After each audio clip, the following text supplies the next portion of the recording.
Hello, everyone, and welcome back to Royal News Network 360. I am your royal reporter, Masha, and today I have a story that is going to make your heart feel warm. Because today we are not talking about royal drama. We are not talking about family feuds or scandals or shocking revelations. Today we are talking about love, about dedication, about a husband who looked at his wife and said something so beautiful, so genuine, and so unexpected that the entire world stopped and smiled. Today, we are talking about Prince William and what he revealed about Catherine, the Princess of Wales, and what she does every single night after their children go to bed. Stay with me because this story tells you everything you need to know about who Catherine really is when the cameras are turned off. And before we begin, if you are new here, welcome to Royal News Network 360. Please hit that subscribe button right now and ring that notification bell, because every single day I bring you the most important royal news from across the world, delivered with honesty and with heart. I am so glad you are here. Now let us get into this beautiful story. Let us start with the trip that started it all. Just days ago, Catherine, Princess of Wales, made her first solo international visit since her cancer diagnosis, traveling to Reggio Emilia in Italy on a deeply personal and purposeful mission. She was there to study the Reggio Emilia approach, one of the most respected and celebrated early childhood education models in the entire world. And I want you to understand what this means because it is important. Catherine did not go to Italy for a glamorous royal tour. She did not go for photo opportunities or red carpet moments. She went to learn. She went to sit with teachers and educators and childhood development experts and truly understand how children in Italy are being nurtured, inspired, and given the best possible start in life. She went because she genuinely cares about children, not as a cause, not as a brand, as a real, deep, personal commitment that she has been building for years. And the images that came back from that trip, Catherine crouching down in the street to interact with tiny children, laughing with preschoolers, learning Italian words alongside them, getting her hands into nature activities. Those images reminded the whole world of someone. They reminded us of Princess Diana, warm, real, present, completely and utterly focused on the child in front of her and nothing else. But here is where this story gets even more special. Because while Catherine was in Italy doing this extraordinary work, Prince William was at home, and someone asked him about his wife. And what William said, those words, they have now traveled around the entire world. Prince William called Catherine and I want you to really hear this, a proper pro on early years. A proper pro, from a future king, about his wife. Think about what that means. William is not a man who speaks carelessly. He is not a man who performs for cameras. When William says something like that, when he looks at his wife's work and describes her as a proper pro, he means it completely. And those two words tell you more about Catherine's dedication than any press release or palace statement ever could. But William did not stop there, because he did not just praise Catherine's professional work. He gave us a window into their private life, into their evenings at home, into what happens in the Wales household after George and Charlotte and Louis have gone to bed, and the house goes quiet. And what William revealed is this.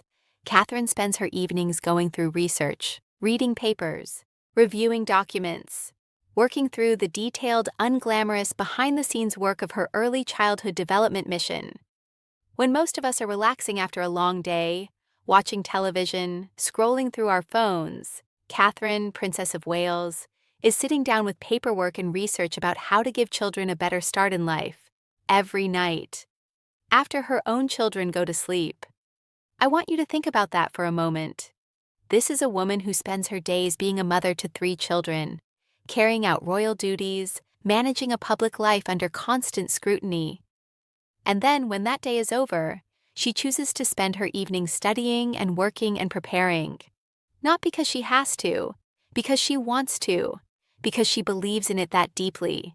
Do you think that level of dedication is what makes Catherine so extraordinary? Tell me in the comments below. I genuinely want to know your thoughts.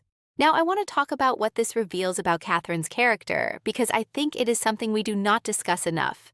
We talk a lot about what Catherine wears. We talk about her hair and her style and her public appearances. And yes, all of that is part of the story. But the real Catherine, the Catherine that William sees every night, is a woman who is driven by something far deeper than appearances. She is driven by purpose. And that purpose has a name: early childhood development. Now, some people might hear that phrase and think it sounds like a vague corporate kind of cause. So let me tell you what it actually means in Catherine's hands. She believes, and the science strongly supports her, that the experiences a child has in their very first years of life, from birth to age 5, shape everything that comes after. Their emotional health, their mental resilience, their ability to learn and connect and thrive. And she believes that if we get those early years right, for every child, not just privileged children, we can change the trajectory of entire generations. That is not a small idea.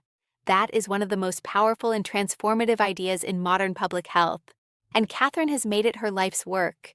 Every night after her children go to bed, she is working on that mission. What do you think about a princess who spends her evenings doing this? Leave your thoughts in the comments right now. And now I want to bring this story back to Italy. Because what Catherine did in Reggio Emilia was not just a royal visit. It was research in action. The Reggio Emilia approach to early childhood education is world famous for a reason. It treats children as capable, curious, powerful learners from the very beginning. It values creativity, collaboration, and the natural world as tools for development.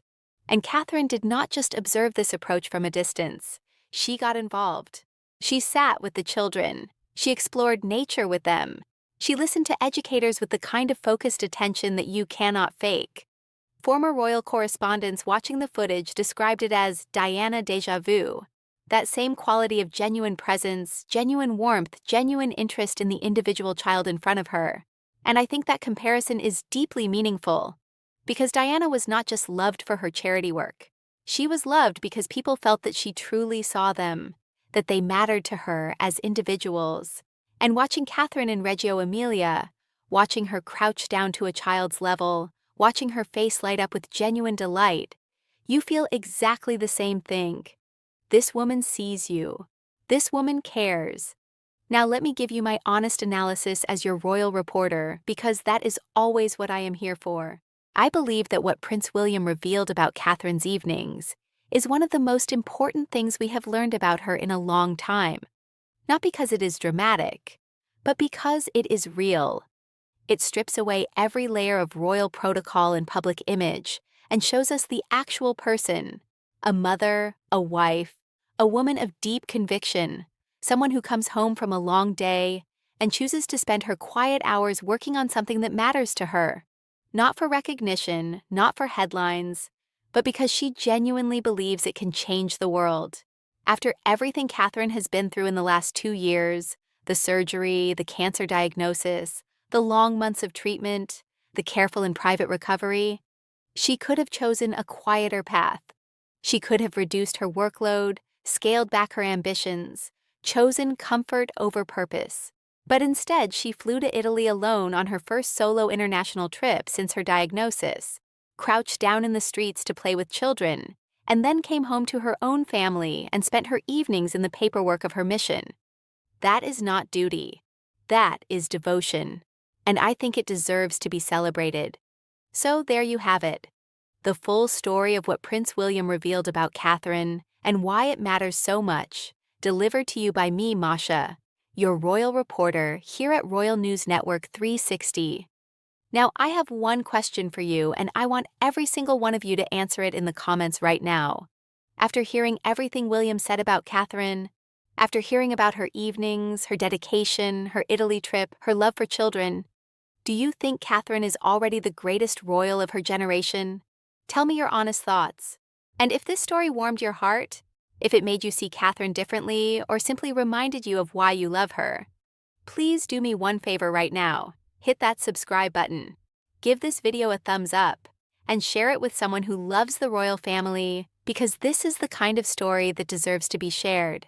Here at Royal News Network 360, we bring you real royal journalism every single day. No gossip, no rumors, just the truth delivered with honesty and with heart. I am Masha, This has been Royal News Network 360, and I will see you in the very next one.